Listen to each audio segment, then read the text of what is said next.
I was thinking that perhaps you could just undo the belt with your hands rather than magic, Mike said.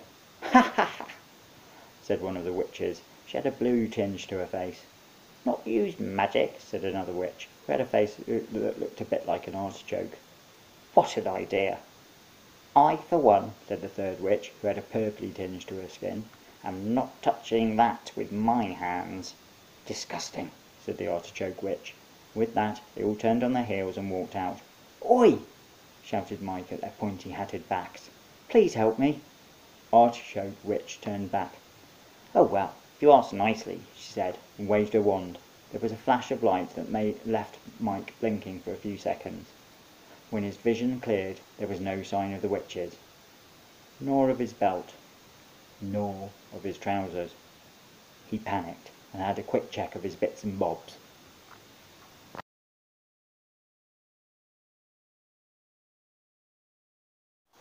Luckily, everything seemed present and correct in Mike's trouser department, apart from the fact that he wasn't wearing any trousers.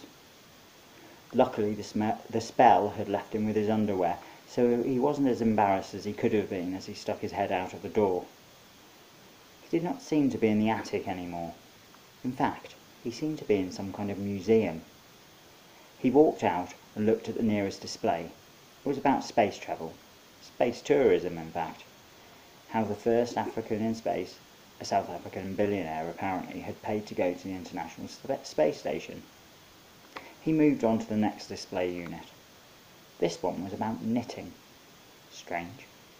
The next unit was about tree slugs. This was the oddest museum Mike had ever been in. Not entirely surprised, he looked above his head, hoping there would be a neon sign that read Exit. There wasn't. There was one that read, No chance, sucker.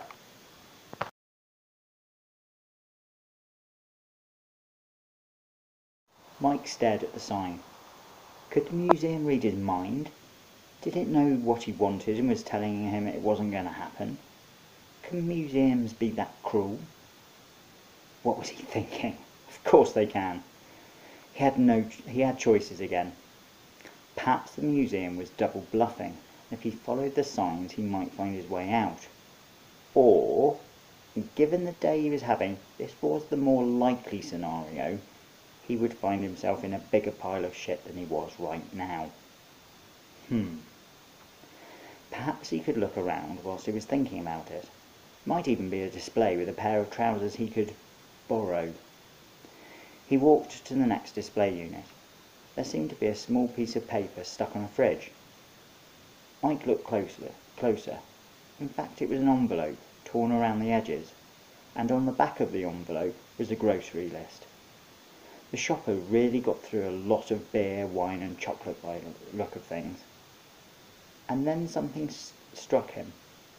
The handwriting was very familiar, and the address on the envelope rang more than a few bells.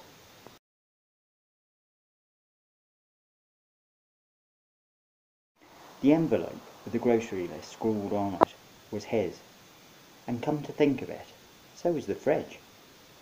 He went back to the display on knitting. It was a pullover he'd been given as a child by his nan. The other displays seemed to be connected to his Google history, which was a little bit worrying. This museum appeared to be a Mike museum. Mike took a deep breath and then let out a little scream.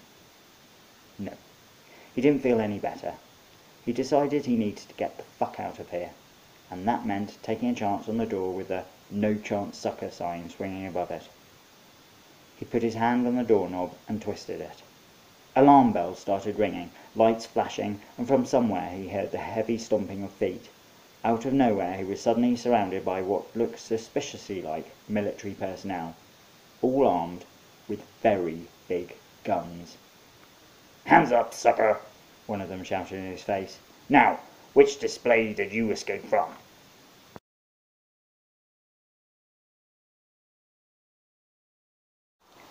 A gun was thrust into Mike's face. "Which display are you from, Mike?" the soldier barked. "You have no business leaving your post. Get back to work."